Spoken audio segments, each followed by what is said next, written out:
Bonjour, on va commencer à étudier le mouvement vertical sous l'effet de l'attraction terrestre. Chute libre. On a les formules de loi de mouvement accéléré, mais on va utiliser cette fois-ci, au lieu de l'accélération, on va utiliser le G, c'est la gravitation terrestre, l'accélération terrestre de la Terre. Et alors, si le mouvement est vers le bas, on remarque que toujours G est remplacé par une valeur positive. Si le mouvement est vers le haut, G est représenté toujours avec un signe négatif. La différence cette année, qu'on va peut-être des fois lancer le corps vers le haut un peu, il va continuer son mouvement jusqu'à atteindre un point et après ce point, la vitesse s'annule et il va commencer à tomber sous l'effet de chute libre, sous l'effet de l'attraction terrestre vers le bas. Tout ce qui est en haut du point de lancement, on va remplacer par le déplacement positif, et tout ce qui est en bas du point de lancement, on va le remplacer par un déplacement négatif. Le temps est toujours positif. Et alors, on va remarquer deux formules qu'on peut l'utiliser pour la partie qu'on va voir maintenant. Pour cette partie-là, c'est lancer le corps à partir d'un point, par exemple ce point-là, jusqu'à atteindre le même point. Il va monter vers le haut jusqu'à atteindre ce point, le point de sommet, et après il descend. Si la vitesse ici, c'est la vitesse initiale, la vitesse finale sera égale à 0. Et après, il va gagner encore la vitesse pour arriver à la même vitesse qui est égale à la vitesse initiale. Le temps de montée, c'est égal au temps de descente. Si on va remplacer dans la formule pour le chemin vers le haut, V est égal à V0 moins GT, on sait que la vitesse finale est égale à 0. Et alors, on va voir que si on prend le temps dans un seul membre, qui est égal à V0 sur G, ça c'est le temps nécessaire pour atteindre le point maximal, le point du sommet là-haut. Et alors le temps est égal à la vitesse initiale divisé par G, l'accélération terrestre.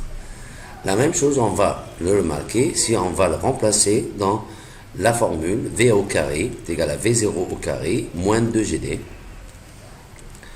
En sachant que la vitesse finale est égale à 0, alors V0 au carré est égal à 2GD, qu'on peut savoir le déplacement, ça veut dire la hauteur maximale atteinte, qui est égale vitesse initiale au carré divisé par 2G.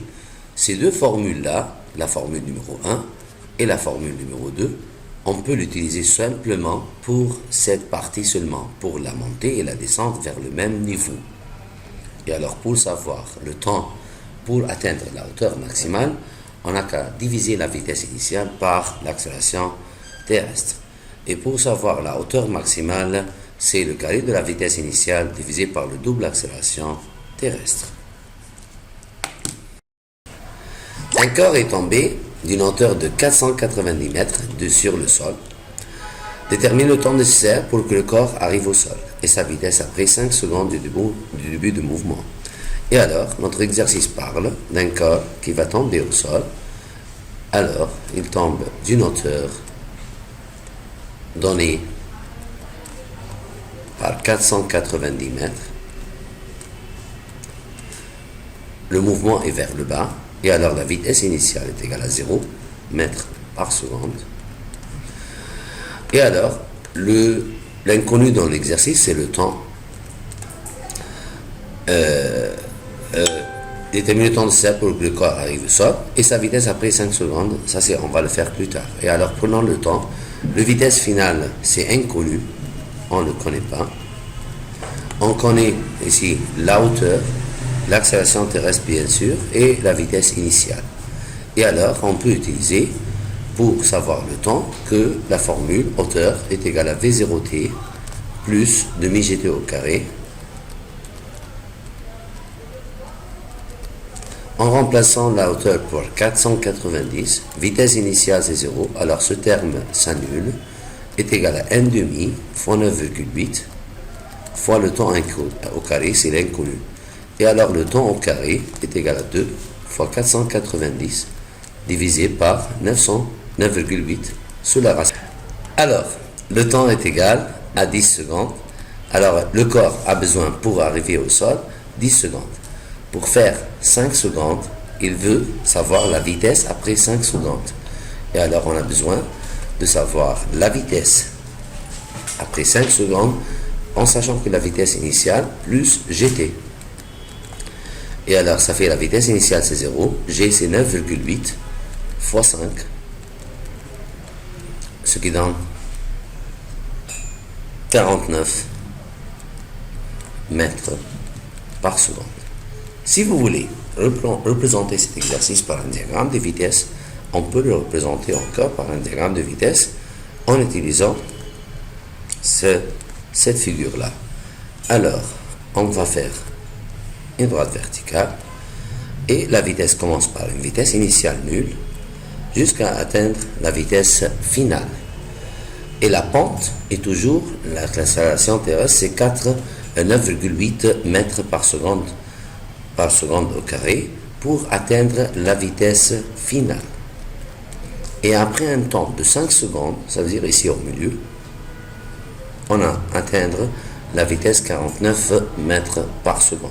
C'est comme exactement le diagramme de vitesse, mais il a commencé par une vitesse initiale qui est égale à 0 mètres par seconde. Ça veut dire qu'on peut utiliser le diagramme de vitesse encore dans la chute libre.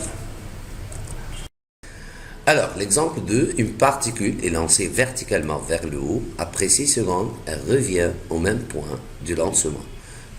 Trouver la vitesse initiale et la hauteur maximale atteinte. Dans cet exercice, on va essayer de tester les deux formules qu'on a trouvées pendant l'explication.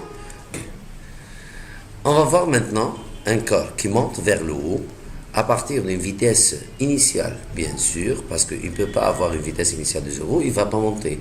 Alors, on ne sait pas la vitesse initiale. Il est lancé verticalement vers le haut. Après 6 secondes, elle revient. Ça veut dire qu'il a pris un temps de 3 secondes en montant et un temps de 3 secondes en descendant pour atteindre le même niveau du point de lancement. Trouver la vitesse initiale et la hauteur maximale. Alors, on veut savoir la vitesse initiale et la hauteur maximale atteinte. Alors, pour savoir ça, on peut appliquer les deux formules qu'on a trouvées. Premièrement, le temps est égal à vitesse initiale divisé par l'accélération terrestre.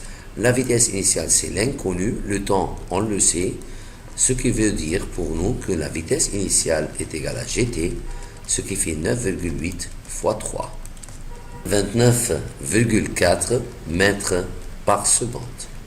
Et pour savoir la hauteur maximale, qui est égale à vitesse initiale au carré sur 2 fois l'accélération terrestre, ce qui fait vitesse initiale qu'on a trouvé déjà, c'est 29,4 au carré divisé par 2 fois 9,8, ce qui donne une hauteur de 44,1 mètres près. On peut refaire le même exercice en utilisant la formule et on va trouver les mêmes valeurs au lieu d'apprendre des formules. Le même exercice avec les mêmes données, avec les mêmes courbes. Voilà, un corps qui va monter vers le haut et il va atteindre le sol après 6 secondes en utilisant la formule pour la montée seulement. V est égal V0 moins GT. On sait que la vitesse finale est égale à 0. La vitesse initiale, c'est l'inconnu, moins 9,8 fois le temps donné, c'est 3 secondes, c'est la moitié du temps, ce qui fait que la vitesse initiale est égale à 9,8 fois 3, ce qui fait 29,4 mètres par seconde. Et pour calculer la hauteur maximale, on n'a qu'à utiliser hauteur maximale est égale vitesse initiale temps moins demi gt au carré, ça c'est une méthode, ou par l'autre méthode, que la vitesse finale est égal au carré, est égal à vitesse initiale au carré moins 2GD. Soit on utilise celle-là ou celle-là. La vitesse finale, maintenant, c'est égal à 0. Vitesse initiale est égale à 29,4 au carré,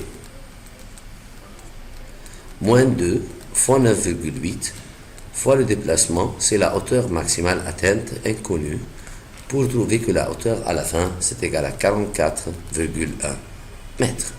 Alors, ce sont les mêmes résultats, utilisant soit les formules ou soit les deux autres formules qu'on a trouvées pendant l'explication. Une particule est tombée verticalement d'une hauteur de 40 mètres et en même temps, d'un point sur le sol, on va lancer une autre particule et ça sera lancé vers le haut verticalement avec une vitesse. Trouver quand est-ce que les deux particules vont se rencontrer et la distance parcourue par chacune. Cette idée, on l'a fait déjà pour le mouvement horizontal et maintenant on va l'appliquer pour le mouvement vertical. Et alors, considérons ensemble que ça c'est le sol et le corps va être lancé de ce point vers le haut ou de l'eau vers le bas. Un corps sera lancé d'en haut vers le bas et un autre en même temps va lancer vers le bas vers le haut. Ce qui est lancé d'en haut vers le bas est lancé avec le chute libre, ça veut dire que sa vitesse initiale est égale à 0. Et pour le deuxième corps, il va être lancé avec une vitesse 20 mètres par seconde. On va le nommer V2, 20 mètres par seconde. Avec une hauteur entre les deux points, hauteur qui est égale à 40 mètres. On a deux méthodes pour faire cet exercice. La première méthode, c'est d'utiliser le même principe de la vitesse relative ou d'utiliser la méthode de deux équations à deux inconnues.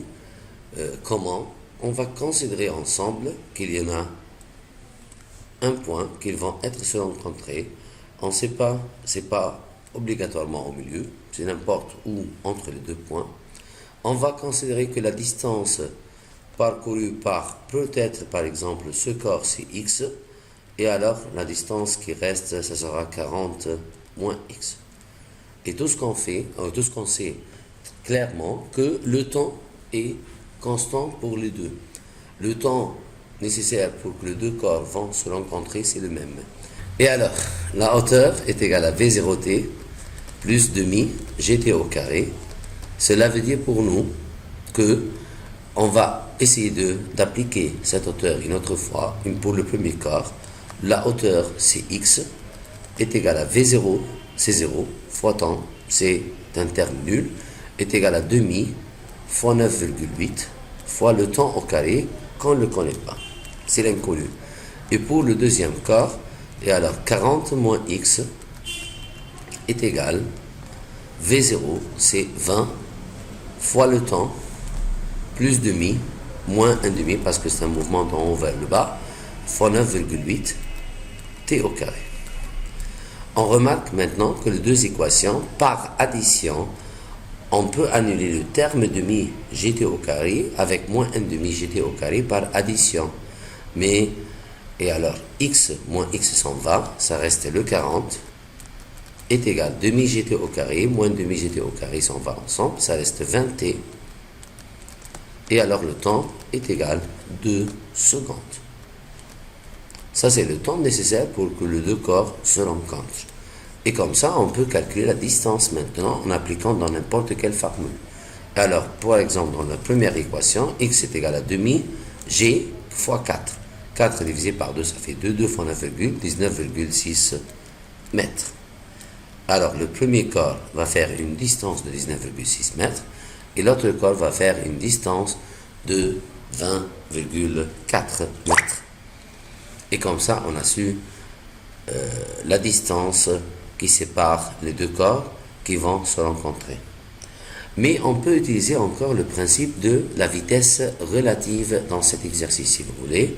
Considérons ensemble maintenant, c'est le même exercice avec le sol, voilà, le point là-haut qu'on va atteindre. On va lancer un corps d'en bas vers le haut avec une vitesse initiale de 20 mètres par seconde et d'en haut vers le bas avec une vitesse initiale de 0. On sait que la distance qui sépare les deux corps, c'est 40 mètres. Et on veut savoir quand est-ce que les deux corps vont se rencontrer et quand. On va considérer une vitesse relative. La vitesse relative, par exemple, si on considère que ce corps-là va s'arrêter et celui-là, c'est le corps qui se dirige vers l'autre corps, alors la vitesse relative du premier corps, par exemple le deuxième corps par rapport au premier, ça sera égal à 20 plus 0 parce qu'ils sont dans le sens et le sens contraire. Ça fait 20 mètres par seconde. Et ce qui c'est 40 mètres. Et sur temps. Donc, le temps est égal à 40 sur 20 est égal à 2 secondes. Et comme ça, on continue comme on a fait dans l'exercice, même l'exercice précédent. Et maintenant, à la fin, je vous laisse l'exercice du livre scolaire. Vous allez essayer de le faire seul et on va faire la correction plus tard dans la classe. Merci et au revoir.